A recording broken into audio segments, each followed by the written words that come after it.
Congress party आरक्षण विरोधी party है, कांग्रेस पार्टी संविधान विरोधी पार्टी है। कांग्रेस पार्टी ने सावरकर जी का भी अपमान किया। कांग्रेस पार्टी ने आपातकाल डालकर संविधान के सारे मूल्यों की धज्जियां उड़ा दी। नारी सम्मान को भी सालों तक दरकिनार किया। न्यायपालिका का हमेशा अपमान किया। सेना के शहीदों का अपमान किया और भारत की भूमि तक को संविधान तोड़कर विदेशी देशों को देने की हिमाकत कांग्रेस पार्टी के शासन में हुई। जब ये पूरा सत्य उजागर हो गया, तब कल से कांग्रेस पार्टी ने फिर एक बार अपनी पुरानी पद्धति को आजमाते हुए बातों को तोड़ मरोड़कर और सत्य को असत्य के कपड़े पहनाकर समाज में भ्रांति फैलाने का एक कुत्सित प्रयास किया है। संसद में जब चर्चा हो रही थी, ये सिद्ध हो गया कि बाबा साहेब आंबेडकर का कांग्रेस ने किस तरह से पुरजोश विरोध किया था। बाबा साहब के न रहने के बाद भी किस प्रकार से कांग्रेस ने बाबा साहब को हाशिए पर ढकेलने का प्रयास किया। जब संविधान सभा अपना काम कर चुकी, चुनाव हुआ 1951-52 में और 54 में, दोनों बार कांग्रेस ने बाबा साहब को हराने के लिए कोई कसर नहीं छोड़ी। यहां तक कि फ्रेंडली चुनाव होता है, स्पिरिट वाला चुनाव होता है, ऐसा चुनाव भी नहीं था। विशेष प्रयास किया गया और वो उनकी हार को सुनिश्चित किया गया। जहां तक भारत रत्न देने का सवाल है, कांग्रेस के नेताओं ने कई बार खुद ही अपने आप को भारत रत्न दिए हैं। 55 में नेहरू जी ने खुद को भारत रत्न दे दिया, 71 में इंदिरा जी ने खुद को भारत रत्न दे दिया और 1990 में बाबा साहब को भारत रत्न तब मिला जब कांग्रेस पार्टी सत्ता में नहीं रही और भारतीय जनता पार्टी के समर्थन वाली सरकार थी।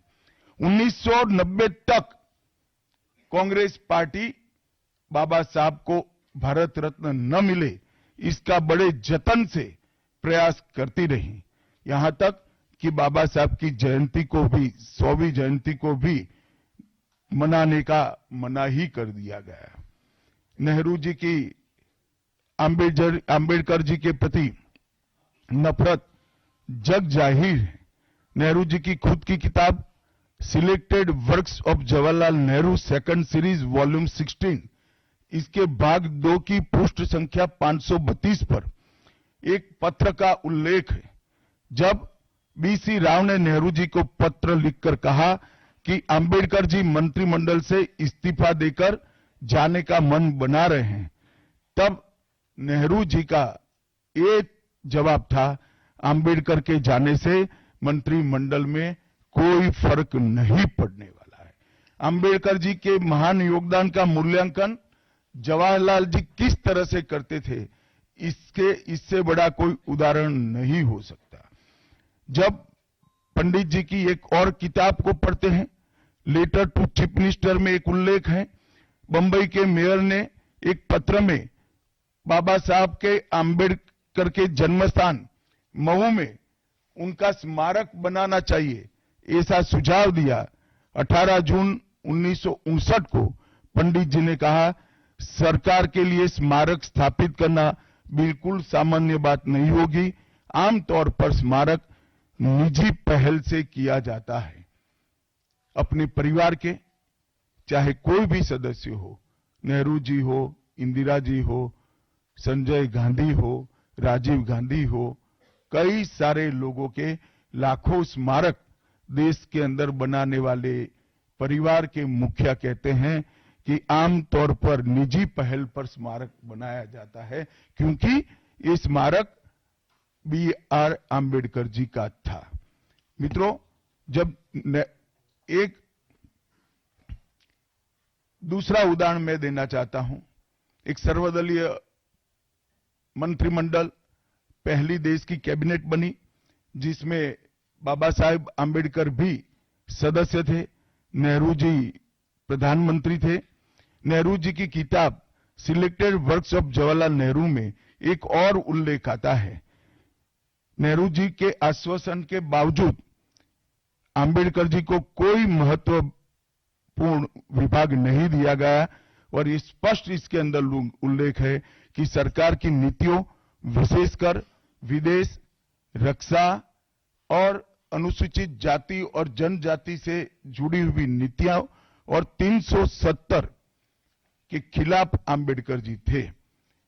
जब एक और कांग्रेस पार्टी है, बाबा साहेब आंबेडकर का कोई स्मारक जब तक कांग्रेस सत्ता में रही बड़ा नहीं बना।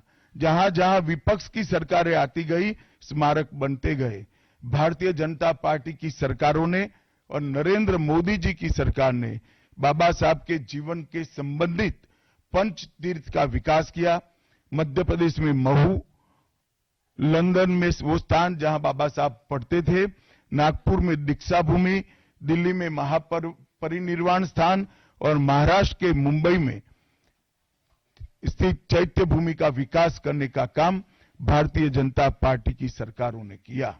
19 नवंबर 2015 को नरेंद्र मोदी जी ने आंबेडकर जी के सम्मान में 26 नवंबर को संविधान दिन घोषित किया।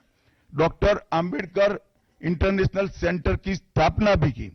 2018 में प्रधानमंत्री नरेंद्र मोदी जी ने महापरिनिर्वाण स्थल पर डॉक्टर आंबेडकर स्मारक का उद्घाटन किया, जो लगभग 2 एकड़ में फैला है।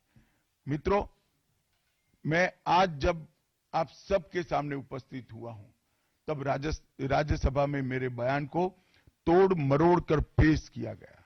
मेरा मीडिया के सभी मित्रों से आग्रह है, कांग्रेस ने सार्वजनिक जीवन में ये जो पद्धति की है कि बयानों को तोड़ मरोड़ कर पेश करना, हो हल्ला मचाना और भ्रांति खड़ी करना। पहले उन्होंने नरेंद्र मोदी जी के भी एडिटेड बयानों को सार्वजनिक किया। चुनाव जब चल रहा था, मेरे बयान को एआई का उपयोग कर एडिट किया गया और पूरे देश में इसको प्रसारित करने का घृणित काम किया गया। और आज आंबेडकर जी के लिए मेरी बात को तोड़ मरोड़ कर वो पेश कर रहे हैं। मैं स्पष्टता के साथ कहना चाहता हूं, मीडिया को विनती भी करना चाहता हूं कि मेरा पूरा बयान जनता के सामने रखिए। मैं वो पार्टी से आता हूं जो पार्टी कभी आंबेडकर जी का अपमान नहीं कर सकती।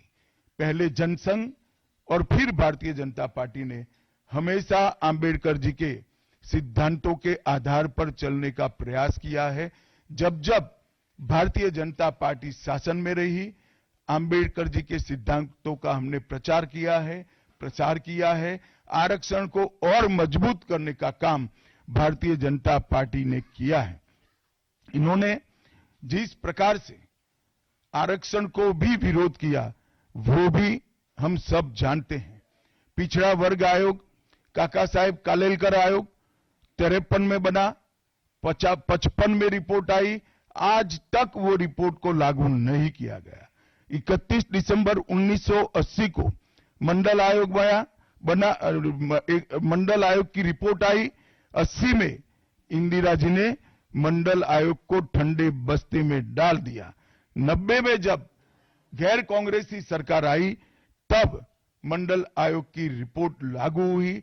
उस वक्त राजीव गांधी विपक्ष के नेता थे और जब मंडल आयोग की रिपोर्ट लागू हुई, प्रस्ताव संसद में आया, राजीव जी ने अपने जीवन का सबसे लंबा भाषण ओबीसी के आरक्षण का विरोध करने के लिए किया।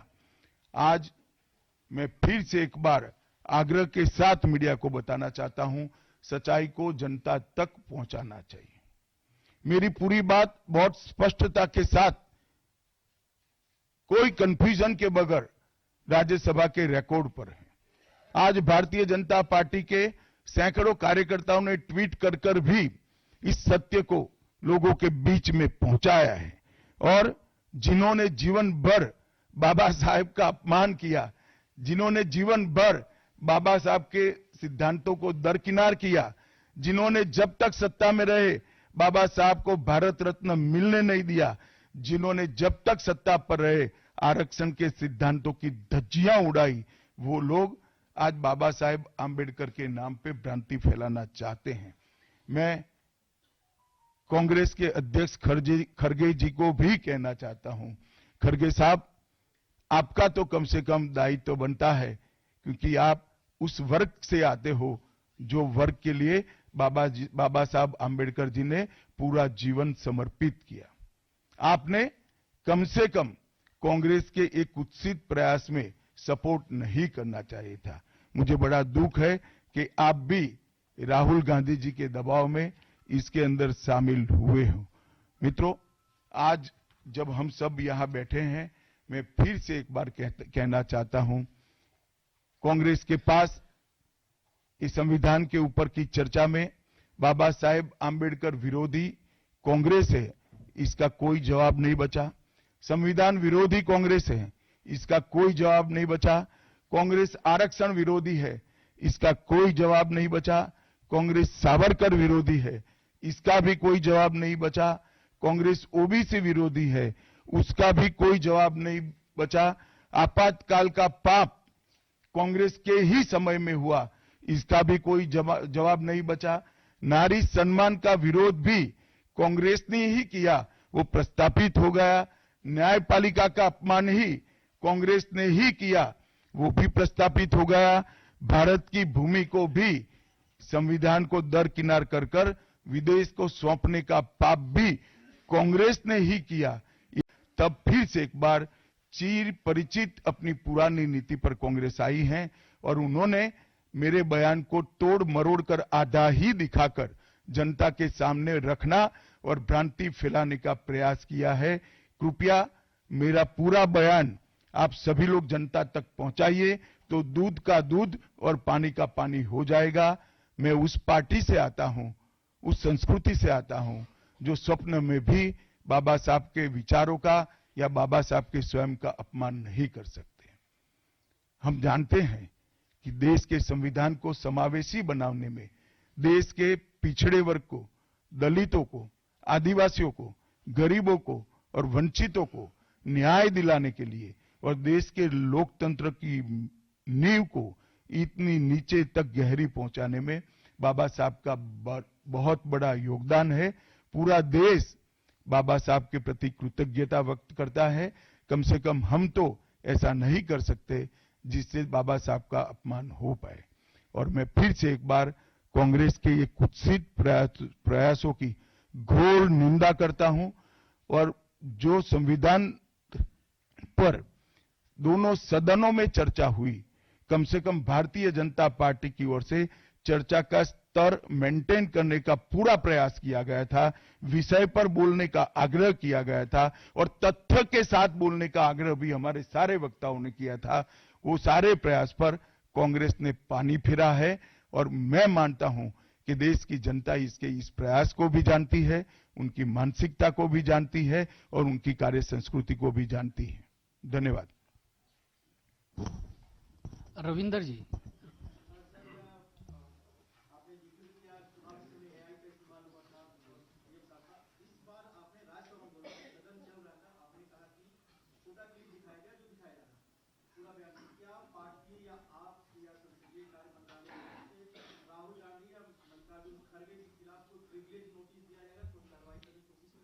देखिए, मैं पार्लियामेंट के बारे में बाहर जवाब नहीं दे सकता, परंतु मैं इतना जरूर कह सकता हूं कि इसके सारे legal option Bharatiya Janata party तरासेगी। Parliament के अंदर और पार्लियामेंट के बाहर क्या लीगल एक्शन हो सकते हैं, वो सारी संभावनाओं को तराशकर भारतीय जनता पार्टी निर्णय करेगी। आनंद पांडे जी।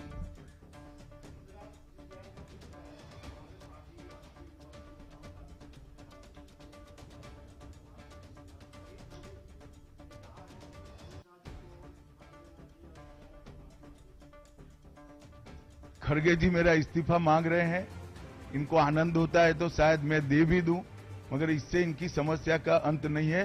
अभी 15 साल तक कम से कम उनको वही जगह पे बैठना है जहां वो बैठे हैं। खरगे साहब, मेरे इस्तीफे से आपकी दाल नहीं गलने वाली है।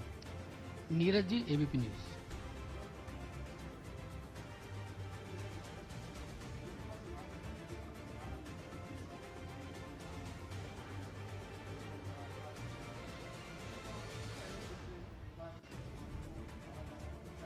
नीरज जी, आप भूल रहे हैं बीच में हरियाणा और महाराष्ट्र का चुनाव हो गया है और उन्होंने लहराया हुआ संविधान अंदर से कोरा था। संविधान प्रेम इनका कितना खोखला है वो एक्सपोज हो चुके हैं। एक झूठ बार बार नहीं चल सकता है, अंततोगत्वा सत्य जनता तक पहुंचता ही है। ऐश्वर्या पालीवाल, आज तक।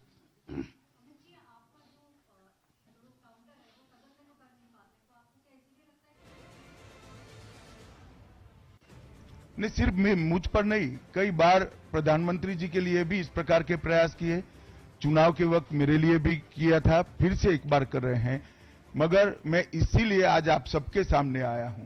सार्वजनिक जीवन में आपका भी दायित्व है कि क्षीर नीर करने में जनता का मदद करिए, दूध का दूध और पानी का पानी करने में जनता को मदद करिए। मुझे आनंद होता अगर मेरे भाषण के मुद्दों के तथ्यों को वो चैलेंज देते। तथ्य पर चैलेंज देने के लिए कुछ नहीं है।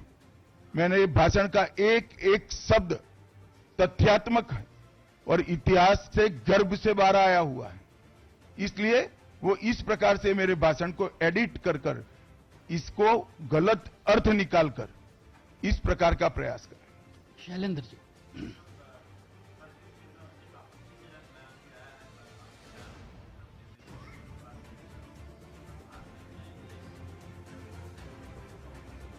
मुझे लगता है आप मेरी प्रेस को अच्छे से कवर करिए, कुछ नहीं होगा।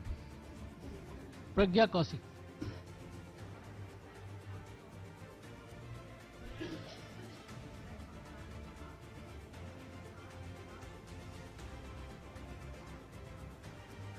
उनका इंटेंशन क्या है इसके डिटेल में मैं जाना नहीं चाहता, परंतु मैं इतना जानता हूं कि अब कांग्रेस को जनता जान गई है। एक ही प्रकार से झूठ और भ्रम बार बार जनता मानती नहीं। विकास भदौरिया।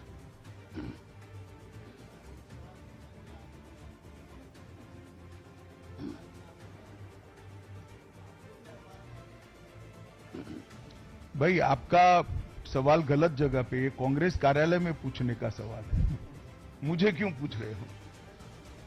यतेंद्र जी। यतेंद्र।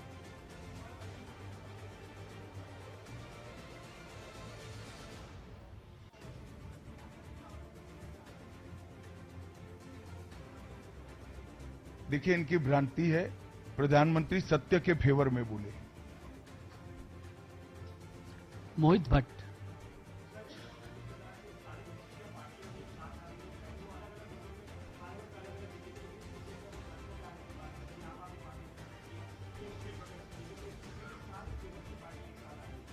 देखिए, सत्य को किसी के सपोर्ट की जरूरत नहीं होती। हमारी बात में, हमारे मुद्दों के साथ सत्य स्वयं खड़ा है। सत्य सबके साथ सत्य ही रहता है। कितने भी लोग साथ में आए, इससे सत्य को कोई फर्क नहीं पड़ता। कृष्ण मोहन शर्मा।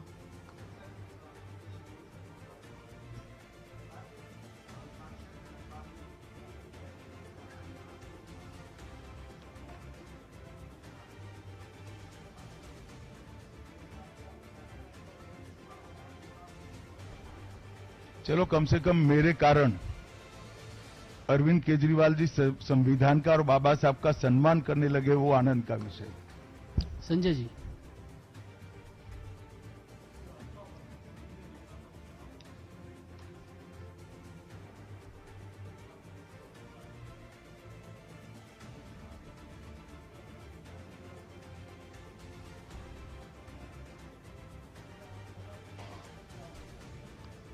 शायद आप भूल रहे हैं कि राज्यसभा में श्री राहुल गांधी नहीं बैठते हैं। राहुल गांधी राज्यसभा लोकसभा में बैठते हैं। आमोद जी।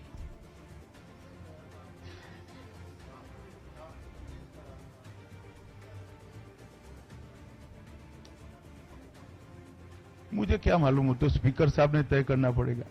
सभापति जी तय करेंगे। मोहित सॉरी अमित।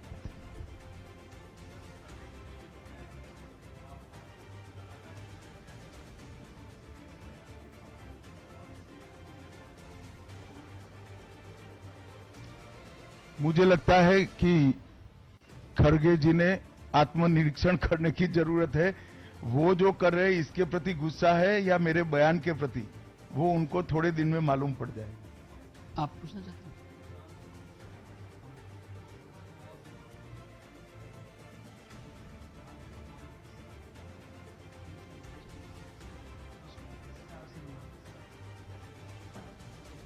नहीं, बीजेपी को टारगेट कर रहे हैं वो सही है, क्योंकि जनता के फैसले लगातार बीजेपी के पक्ष में आ रहे हैं। इसका उनके पास ना कोई काट है ना कोई तोड़ है। इसलिए जनता के फैसले के बाद ईवीएम पर सवाल उठाते हैं, जनता के फैसले के बाद खुशफहमी में रहते हैं कि हारने के बाद भी कि हम जीते हैं, और जनता के फैसले के बाद भी फिर से एक बार भ्रांति फैलाने का प्रयास करते हैं। परंतु जनता सब जानती है।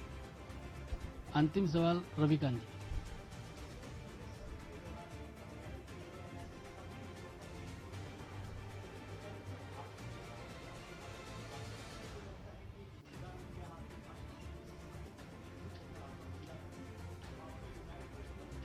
ऐसा नहीं है। जब एक प्रकार का नैरेटिव खड़ा होने का, गलत नैरेटिव खड़ा करने का प्रयास होता है, तब शुरू में नैरेटिव गलत है या सही वो समझे बगैर काफी लोग साथ देते हैं। जब जनता का रिएक्शन आता है तब उस स्थिति अलग होती है। आप थोड़ी राह देखिए। आप सभी मीडिया के साथियों का बहुत बहुत धन्यवाद। आप सब बहुत कम समय में आए, आपका आभार। धन्यवाद।